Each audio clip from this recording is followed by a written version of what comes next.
եկեք բարձր ծափահարություններով դիմավորեն Անուշիկի եղբորը։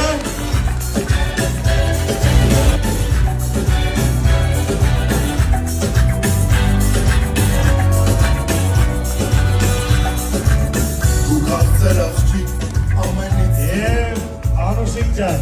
այսքանով այս գեղեցիկ անհատակալը չի ավարտվում։ Եվս մեկ անգամ կարող ենք բարձր ծափահարել։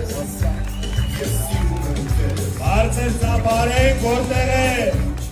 որ կյանքի կեսը։ Այդ